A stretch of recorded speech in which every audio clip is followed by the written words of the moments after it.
누군가가 여러분에게 당신이 믿는 예수님은 누구십니까? 라고 묻는다면 한마디로 여러분 뭐라고 답하시겠습니까? 뭐라고 답하시겠어요? 잘 모르겠어요. 잘 모르시면 안 되는데. 이렇게 당황하실 수 있다 이겁니다. 갑자기 머리가 복잡해질 수 있고 좀 당황하실 수도 있고. 그런데 오늘 본문에는 우리에게 예수님이 누구신지를 아주 명확하게 가르쳐 줍니다. 한번 저를 따라 하시겠습니다. 예수님은 이 세상에 오신 빛이십니다. 오늘 본문 12절 말씀 같이 읽겠습니다. 시작. 예수께서 또 말씀하여 이르시되 나는 세상의 빛이니 나를 따르는 자는 어둠에 다니지 아니하고 생명의 빛을 얻으리라. 자, 예수님이 누구시라고요? 나는 세상의 빛이다. 아니, 빛이신 예수님이 왜 이 세상에 오셨을까? 빛이신 예수님이 오신 이유는 이 세상이 빛이 필요한 상태였기 때문이겠죠. 빛이 필요하다라는 말은 이 세상이 어떤 상황 가운데 있었다는 거예요? 어둠 가운데 있었다는 것을 의미하는 겁니다. 자, 요한복음 1장 4절로 5절 말씀 같이 읽겠습니다. 시작. 그 안에 생명이 있었으니 이 생명은 사람들의 빛이라. 빛이 어둠에 빛이 돼 어둠이 깨닫지 못하더라. 자, 빛이신 예수님이 왜 이 땅에 오셨을까? 그것은 저와 여러분이 어디 가운데 살고 있었기 때문에 어둠 가운데 살고 있다는 것. 그게 우리의 실상이었다는 거예요. 어둠 가운데서 우울해하고 어둠 가운데서 슬퍼하고 화도 나고 짜증나고 아주 부끄럽고 그렇게 살고 있었다. 여러분 집에 커튼 다 있으세요? 커튼 중에 암막 커튼이라고 아십니까? 이 암막 커튼은 바깥은 환한 대낮인데 암막 커튼을 치면 어때요? 완전히 밤처럼 깜깜해지죠. 그러니까 빛은 이미 시작이 됐어요. 이미 시작이 됐고 빛은 가득해요. 그런데 암막 커튼을 쳐버리면 여전히 어둠 가운데 살게 되는 것이죠. 그러니까 이게 선택이에요. 선택. 예수님이 이 세상에 빛으로 오셨는데 그렇다면 나는 둘 중에 한 가지. 그 빛을 따르는 자, 빛이신 예수님을 보고 이제 커튼을 치우는 것이죠. 그리고 그 빛을 환영하는 것입니다. 그 빛을 받아들이고 영접하는 삶이 있겠죠. 그게 바로 저와 여러분 아닙니까? 그런데 또 다른 선택이 있어요. 빛은 빛이고 나는 여전히 어둠 가운데 있겠다 하면서 암막 커튼을 치는 겁니다. 2025년 11월 23일 오늘입니다. 오늘부터 이제 또 새로운 한 주가 시작이 됩니다. 어느 누구도 가본 적이 없는, 어느 누구도 살아본 적 없는 새 날, 새 하루가 시작이 됩니다. 이미 해는 떴어요. 빛은 시작이 되었어요. 그렇다면 이 새 날을 내가 받아들여야죠. 커튼을 치우고 새로운 한 주, 새 하루를 내가 환영해야죠. 그런데 해가 중천에 떠도 아직도 내 마음과 내 영혼은 암막 커튼을 치는 거예요. 그리고 나는 여전히 어두워요. 지금도 여전히 우울해요.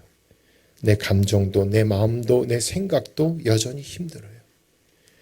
나는 여전히 암막 커튼을 치고 그 어둠 가운데 살고 있는 것이죠. 예수님이 이 세상에 오신 빛이라고 해서 이 세상 모든 사람들이 자동적으로 당신을 따르도록 그렇게 하진 않으세요. 우리에게 선택권을 주세요.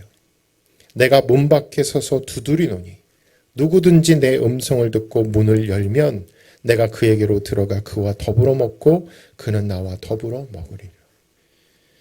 그러니까 내가 문을 열어주면 주님이 들어오시는 것이고 나는 문을 계속 닫고 암막 커튼을 치고 나는 여전히 우울하게 살 거야. 여전히 화가 난 채로 살 거야. 여전히 미워하는 채로 살 거야. 하면 그렇게 사라질 수밖에 없는 것입니다. 주님은 빛으로 오시되 저와 여러분이 자원하는 마음으로 마음을 열고 정말 내가 새 날, 새 빛, 우리 주님의 빛을 내가 환영하는 것이죠. 내가 주님을 기뻐하는 것입니다. 야, 해가 떴다. 중천이다. 하면서 그 빛이 내 삶을 환하게 비추는 것을 기뻐하는 거예요. 그렇게 하기를 주님이 원하신다는 거예요. 문을 열면 내가 그에게로 들어가겠다. 우리가 오늘 이 주일 아침에도 저 의정부에서 또 노원구에서 또 은평구에서 저 관산동에서 내우동에서 그 먼 곳에서도 여기에 모이신 이유가 뭘까요? 그 빛 때문이에요. 내 삶을 비춰주신 그 빛. 그 빛이 나를 자유케 했고 그 빛이 나를 치유했고 그 빛이 어둠 가운데 살던 나를 구원해 주셨고 그 빛 때문에 내 삶이 변했어요. 그래서 그 빛이 너무 고마워서 그 빛을 사랑하고 또 그 빛을 찬양하고 싶은 것이죠. 그리고 그 빛에게 다시 한번 나의 삶을 올려드리며 기도하고 싶은 거예요. 그래서 오늘 이 아침에 다 나오신 줄로 믿습니다. 자, 그렇다면 이제 빛이신 예수님이 들어와요. 그러면 무슨 일이 일어나는가? 빛이신 예수님을 따르는 자, 우리가 그렇게 선택을 했어요. 내가 이 한 주간 예수님을 따라야지. 이 한 주간 내가 기도해 봐야지. 내가 이 한 주간 주님 앞에 나아가야지. 자, 그러면 무슨 일이 일어나는가? 자, 첫 번째가 뭐냐면 빛을 따르게 되면 여러분은 길을 잃을 염려가 없습니다. 아멘이십니까? 네. 길을 잃을 염려가 없어요. 왜 어둠에 있는가? 우리가 어둠에 있어요. 그러면 어둠은 시꺼멓기 때문에 여기가 어딘지, 내 앞에 뭐가 있는지, 내가 어디로 가야 하는지 알 수 있어요? 없어요? 없어요. 근데 빛이 들어오면 이제 방향이 정해지죠. 아, 내가 이제 저기로 가야 되겠네. 자, 예수님이 이런 말씀하셨어요. 오늘 본문 14절 같이 읽겠습니다. 시작. 예수께서 대답하여 이르시되 내가 나를 위하여 증언하여도 내 증언이 참되니 나는 내가 어디서 오며 어디로 가는 것을 알거니와 너희는 내가 어디서 오며 어디로 가는 것을 알지 못하느니라. 자, 예수님이 뭘 아신대요? 내가 어디서 왔고 어디로 가고 있는지를 알고 있다. 정확하게 알고 있다. 그게 빛이에요. 하지만 너희는 모른다. 왜? 어둠 가운데 살기 때문에. 어둠 가운데 있으면 내가 왜 이렇게 살아야 되지? 내가 뭘 위해 공부해야 되지? 내가 왜 이 일을 해야 되지? 내가 왜 이렇게 고향 성만교회에 와서 사역을 해야 되지? 어둠 가운데 있으면 몰라요. 예수님은 빛이시기 때문에 본인이 어디서 오셨으며 본인이 지금 어디를 향해 가고 있는지 예수님은 너무나 명확하게 알고 있으세요.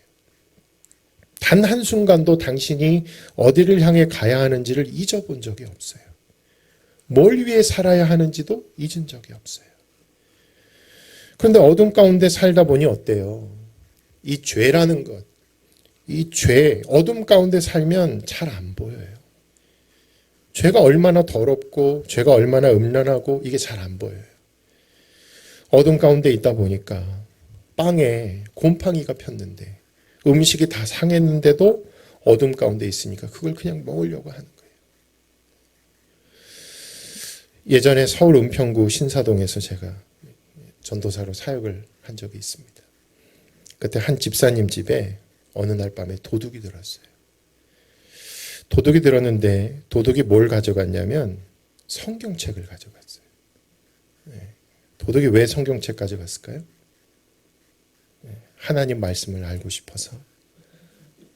그렇게 은혜롭게 생각하는 분들이 혹시 계실지 모르겠어요. 이 도둑이 성경책을 가져간 이유, 방이 깜깜하잖아요. 어둡잖아요. 아무것도 안 보인단 말이죠. 근데 마침 이 집사님 책상 위에 성경책이 이렇게 놓여 있는 거예요. 더듬더듬 하다가 이제 딱 만졌는데 이렇게 본 거예요. 이렇게. 네. 이 안에 뭐가 이렇게 많아요. 뭐처럼 느껴졌을까요? 네. 이렇게 쓱 했는데 이거 다 돈인가? 네. 생각해 보세요, 여러분. 창세기 1장부터 요한계시록까지 끝까지 이게 다 돈이다. 눈 뒤집어져요, 안 뒤집어져요? 네. 이야, 나 오늘 아주 땡 잡았다. 이게 많다. 이것만 가져가면 되겠다. 그걸 가져간 거예요. 집사님 집에서 얼마 떨어지지 않은 골목에서 성경책 한 권이 갈기갈기 찢겨져서 버려져 있더라 하는 아주 서울 은평구 신사동 골목에서 지금도 전설처럼 내려오는 이야기입니다. 예. 어둠 가운데 있으니까 이게 책인지 돈인지 이게 똥인지 된장인지 몰라요. 어둠 가운데 있으니까. 당신이 지금 하고 있는 그 죄가 얼마나 주의 몸된 교회를 위태롭게 하고 있는지, 당신이 지금 짓고 있는 그 죄가 얼마나 하나님의 진노를 일으키는 죄인지, 당신이 지금 짓고 있는 그 죄가 얼마나 당신의 가정과 사랑하는 사람들에게 상처를 주는 일인지 나는 몰라요. 계속 어둠 가운데 있는 겁니다. 이걸 깨달아야 사람이 변하거든요. 근데 빛 가운데 들어가면 이제 빛을 환영해요. 그래서 그 빛이 내 안에 들어와요. 그러면 이제 선명해지죠. 내가 오늘 왜 눈을 떠야 되는지, 오늘 이 하루를 왜 살아야 되는지, 내가 오늘 왜 직장에 출근해야 되는지, 그리고 어떤 결정을 내려야 하는데 빛이 오면 흔들릴 이유가 없습니다. 이래도 빛을 따르지 않을 것인가? 예수님이 선택권을 우리에게 주세요. 자, 두 번째, 빛을 따르게 되면 첫째는 방향을 잃지 않게 돼요. 그래서 방황하지 않게 되고요. 두 번째, 빛을 따르게 되면 무슨 일이 일어나냐면 내 가까이에 있는 사람들 정죄하고 판단하고 미워하고, 그게 아니라 빛이 내 안에 들어오잖아요. 그러면 우리 집사님이 그래서 그랬구나. 우리 권사님이 그래서 그랬구나. 빛이 들어오면 이게 이해가 되어지고 품어지게 됩니다. 용서의 마음이 생겨요. 근데 어둠 가운데 있으면 이 목사님이 왜 저러지? 우리 전도사님 왜 그럴 뿐 아닌데 왜 그러지? 어둠 가운데 있게 되니까 누군가를 자꾸 판단해요. 정죄하게 돼요. 어둠 가운데 있으면 여러분 모든 판단의 기준은 누굴까요? 내가 돼요. 지극히 내가 됩니다. 내 감각, 내 경험, 내 지식, 그게 모든 판단의 기준이 돼요. 성경책 만지면서도 돈이네. 내 판단이 그렇게 하는 거예요. 이게 딱 만져보더니 이거 나뭇가지네. 여러분 군맹무상이라는 말 들어보셨습니까? 앞을 보지 못하는 시각장애를 가진 분들이 코끼리를 만지고 나서 코끼리가 뭐냐라고 묻는 거죠. 그러면 이분들이 코끼리 코에 상아가 있잖아요. 상아를 만져보더니 한 소경이 그러는 거예요. 이건 무 아닌가? 무? 이 깍두기 만드는 무 같다고. 그 무처럼 단단하게 생겼다. 그래서 코끼리는 무다. 한 소경은 코끼리 귀를 만져요. 귀가 얇고 펄럭펄럭거리니까 이분이 코끼리를 정의 내리기를, 코끼리는 여름철 더울 때 붙이는 부채다. 또 한 분은 코끼리 다리를 만져요. 다리가 두껍잖아요. 그래서 이건 큰 대궐이나 임금이 사는 그런 궁궐의 기둥처럼 생겼다. 코끼리는 기둥이다. 또 꼬리를 만진 사람이 있어요. 꼬리가 펄럭펄럭 거리잖아요. 그래서 코끼리는 두꺼운 밧줄이다. 이 중에 코끼리 맞춘 사람 있어요? 없어요? 없어요. 그런데 본인의 입장에서는 어때요?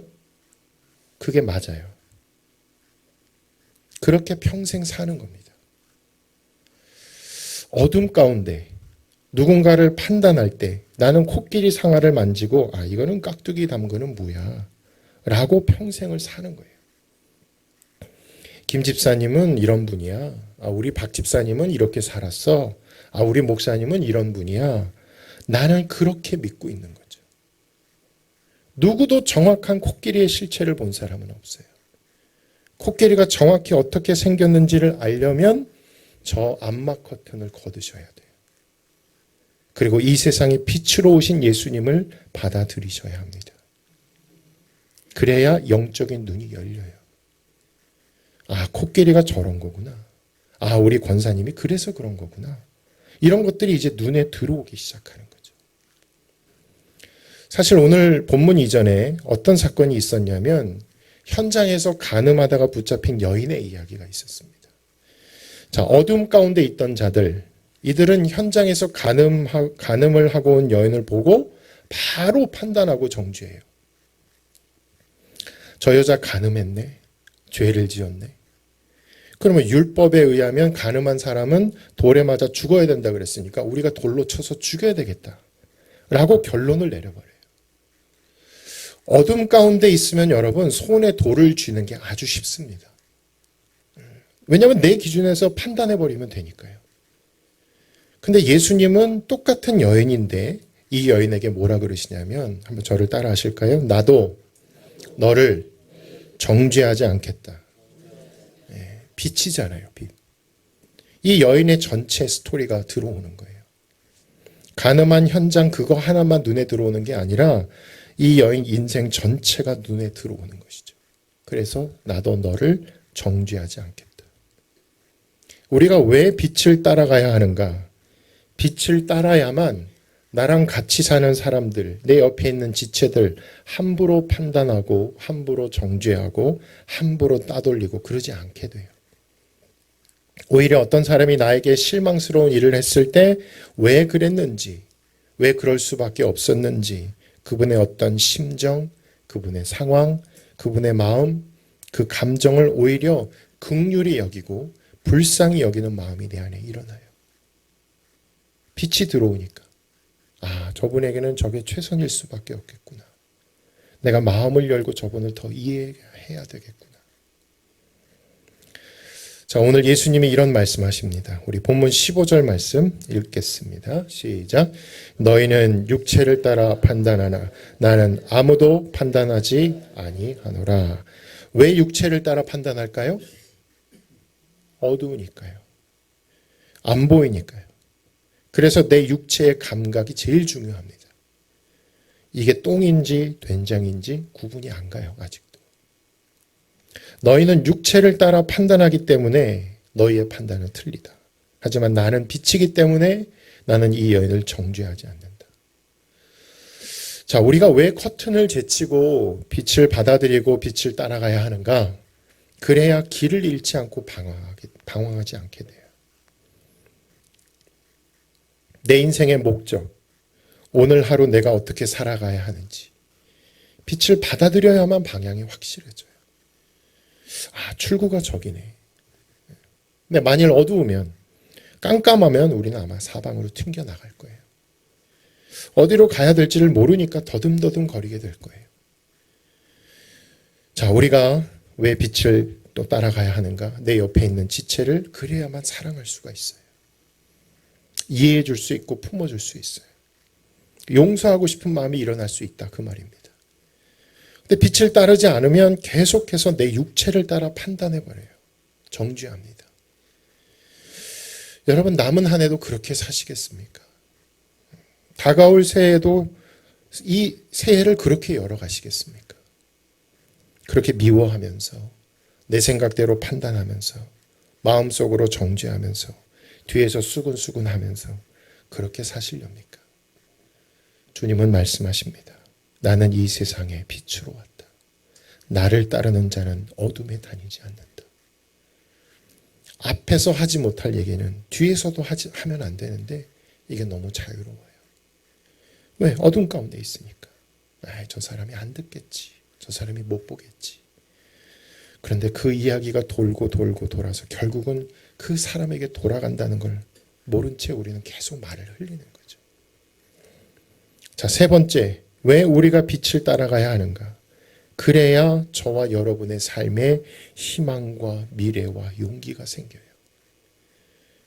여러분의 삶에 희망과 미래와 용기가 생기기를 원하십니까? 네. 자, 오늘 본문 16절 말씀 같이 한번 읽어볼까요? 16절 시작. 만일 내가 판단하여도 내 판단이 참되니 이는 내가 혼자 있는 것이 아니요 나를 보내신 이가 나와 함께 계심이라. 이는 내가 혼자 있는 것이 아니요. 그 다음 뭐라 그래요? 나를 보내신 이가 나와 함께 계심이라. 이것이 바로 예수님이 가지신 용기요 담대함이었습니다. 내가 혼자 있는 게 아니다. 한번 따라 하실까요? 나는 혼자가 아니다. 하나님이 나와 함께 하신다. 믿으시면 아멘 하시겠습니다. 예. 이게 빛이에요. 어둠 가운데 있으면 나 혼자예요. 아무도 안 보이니까. 근데 빛이 딱 들어오면 이제 뭐가 보여요? 나와 함께하고 계시는 하나님이 보입니다. 아프리카의 어느 부족의 이야기입니다. 그 부족은 누가 잘못을 하면 그 사람을 이제 마을 공동체에서 추방을 시킵니다. 근데 추장의 아들이 하루는 죄를 지었어요. 그리고 이 추장 아들에게도 똑같이 죄를 적용시켰습니다. 그리고 그 부족을 떠나 마을을 떠나 밀림 가운데로 들어가는 거예요. 아프리카 밀림. 거기서 하룻밤을 지내는 게 벌칙이에요. 하룻밤 지나서 들짐승에게 뜯어먹히지 않고 살아있다. 그러면 다음날 다시 공동체가 받아줍니다. 근데 죽었다. 그러면 어쩔 수 없다고 생각하는 게 그 부족의 전통이었어요. 추장의 아들이 이제 죄를 지었고 법률에 따라서 마을에서 추방돼서 들짐승이 우글거리는 이제 밀림에 들어가서 하룻밤을 지내야 되는 거예요. 얼마나 이 추장의 아들이 두렵고 무섭고 떨리고 어둠 가운데 어디서 사각사각 부시럭거리는 소리만 들려도 어디서 사자가 나타났나 하이에나가 나타났나 별별 생각이 들죠. 그런데 다행히도 아무런 일이 없었어요. 내가 무사히 하루를 넘겼구나. 그리고 이제 아침에 해가 떠요. 빛이 들어오고 나니까 선명하게 보이는 한 가지. 자기 아버지 추장이 보여요. 내 아버지가 밤새도록 내 옆에 있었던 거예요. 추장이 자기 아들을 지키겠다고 그 주변을 계속 돌면서 이 아들을 지킨 거예요. 이걸 이 아들이 그제서야 깨닫는 거죠. 빛이 오기 전에는 나 혼자였어요. 이 교회에서 나는 혼자예요. 이 세상에서 나는 혼자예요. 근데 빛이 딱 들어오면 예수님이 말씀하시잖아요. 나는 혼자가 아니다. 나를 보내신 아버지께서 나와 함께하고 계신다. 예수님은 제자들이 예수님을 버릴 거라는 것을 알고 있었나요? 모르고 있었나요? 알고 계셨어요. 저는 언젠가 여러분들이 이 교회를 다 떠나고 그래서 이 교회에 아무도 남은 사람이 없고 그래서 예배를 저 혼자서 덩그러니 드린다는 거 저는 상상만 해도 가슴이 아파요. 근데 예수님은 이게 상상이 아니라 실제잖아요. 실제. 제자들이 정말로 예수님을 버릴 거니까. 그런데도 예수님은 제자들을 향해서 어떤 원망하는 마음이나 배신감이나 상처 이런 게 없어요. 예수님은. 왜냐하면 예수님의 안정감은 제자들이 얼마나 예수님 곁에 남아있느냐가 아니고 예수님의 안정감은 내 아버지께서 나와 항상 함께 계신다. 그거였어요. 자, 요한복음 16장 32절 말씀 같이 읽겠습니다. 시작. 보라, 너희가 다 각각 제 곳으로 흩어지고 나를 혼자 둘 때가 오나니 벌써 왔도다. 그러나 내가 혼자 있는 것이 아니라 아버지께서 나와 함께 계시니. 여기서도 똑같이 말씀하시잖아요. 내가 혼자 있는 것이 아니라 아버지께서 나와 함께 계시느니라. 이게 빛이에요. 예수님은 오늘 이 본문에서 굉장히 위험한 상황 가운데 있거든요. 왜냐하면 오늘 본문에 사람들이 예수님을 잡으려고 그래요. 잡아서 종교재판에 넘기려고 하는 거죠. 그런데 예수님을 잡을 수가 없는 거예요. 잡고는 싶은데 선뜻 이게 안 되는 거예요. 이게 본인의 마음이 약해서라거나 본인의 의지가 약해서가 아닙니다. 하나님께서 아직 때가 되지 않으니까 당신의 아들의 손을 대지 못하도록 막고 있는 거죠. 이게 오늘 본문의 말씀이에요. 자, 본문 20절 말씀 같이 읽겠습니다. 시작. 이 말씀은 성전에서 가르치실 때에 헌금함 앞에서 하셨으나 잡는 사람이 없으니 이는 그의 때가 아직 이르지 아니하였음이로라. 그러니까 우리 예수님은 정확히 알고 계신 거예요. 뭘? 하나님이 어떤 분이신지, 내 아버지 하나님이 어떤 분이신지를 정확히 알고 있어요. 내 삶에 일어나는 모든 일은 우연히 일어나는 것은 없다. 내가 돈을 잃었든, 내가 건강을 잃었든, 내가 사람을 잃었든, 어떤 일이 내 삶에 일어나도 그것은 내 아버지께서 허락하셔야만 일어나는 일인데 그 일이 일어났다는 것은 주님이 허락하셨다는 뜻이고 허락하셨다는 것은 이 일을 통해 내가 뭔가를 배우기를 원하신다는 뜻이고 내가 성장하기를 원하신다는 뜻이다. 자, 마태복음 10장 29절 말씀 읽어보시죠. 시작. 참새 2마리가 한 아사리온에 팔리지 않느냐. 그러나 너희 아버지께서 허락하지 아니하시면 그 하나도 땅에 떨어지지 아니하리라. 시장에서 판매되는 참새요. 하나님께 제사를 드릴 때 소를 드리든지 양을 드리든지 염소를 드리든지 이런 걸 드릴 형편이 안 되는 가난한 분들이 있을 거 아닙니까? 그러면 이분들이 제물로 뭘 드리냐면 참새를 드려요. 가장 극빈자들. 그런데 그 시장에서 가장 헐값에 판매되는 참새 한 마리가 땅에 떨어지는 것도 내 아버지께서 허락하셔야 되는 일이다. 여러분, 우리 하나님은 왕이십니다. 왕은 나라를 통치하고 다스려요. 왕이 세워지면 왕이 그 땅 가운데 영향을 미치지 못할 곳은 없어요. 정치, 외교, 경제, 교육, 군사. 왕이 영향을 미치지 못할 영역은 없어요. 하나님은 왕이세요. 그러므로 왕이신 하나님은 오늘도 내 일상에 일어나는 모든 크고 작은 일에 하나님이 다 개입하시고 간섭하시고 다스리고 계신 줄로 믿습니다. 이 시간에도 우리 하나님 아버지는 우리의 머리카락까지 다 세신다 그래요. 아니, 누가 내 머리카락 숫자에 관심을 가지겠어요? 왕이신 하나님은 거기까지 나를 세밀하게 들여다보신다는 거죠. 이런 하나님께서 내가 누군가에게 잡히게 하셨다? 그 사람들이 예수님을 잡으려고 검과 몽치를 들고 왔으니까 예수님이 쫄아서 잡혀가셨는가? 예수님이 그날은 힘이 하나도 없어서 그냥 질질 끌려가셨는가? 아니요. 예수님이 누군가에게 잡히셨다면 예수님은 아는 거예요. 아, 내가 이 잡히는 일로 인해 하나님 아버지께서 하실 일이 있겠구나. 내가 잡히는 이 일로 인해 하나님께서 영광을 받으시겠구나. 그래서 잡히시죠. 마치 어린 양이 도살장에 아무것도 모르고 끌려가듯이 예수님이 그렇게 가십니다. 그리고 한 번도 저항하지 않으시고 십자가에 달리세요. 저와 여러분의 죄를 대속하시기 위해서. 어둠 가운데 살면 내가 잡히잖아요. 누군가에게. 그럼 왜 나를 잡아? 왜 나를 건드려? 그렇게 나와요. 어둠 가운데 살면 어떤 사건이 터지잖아요. 가정이나 직장에 문제가 생기잖아요. 아이, 재수없네. 해석이 안 되니까 반응이 그렇게 나가요. 어둠 가운데 살면 갑자기 내 부모님을 탓하고 내 배우자를 탓해요. 갑자기 내 동료들을 탓하고 갑자기 교회를 원망하고 목사님을 원망하고 갑자기 내 환경을 원망해요. 어둠 가운데 있기 때문에. 왜 하나님이 그 일이 일어나게 하셨는지 답을 모르니까 어쩔 수가 없는 거죠. 계속 쏘아대는 거예요. 이건 너 때문이다. 이건 누구 때문이다. 이건 너 때문이다. 그러니 그분의 삶에는 빛이 들어올 구멍이 없어요. 평안과 기쁨이 들어갈 구멍이 없어요. 계속 쏘아붙이기만 하니까. 어둠 가운데 있으면 여러분, 앞에도 말씀드렸다시피 제일 쉬운 게 뭐냐? 돌을 들어서 던지는 거예요. 이건 눈 감고도 할 수 있어요. 돌 들어서 남 탓하고 남에게 화살 꽂히고.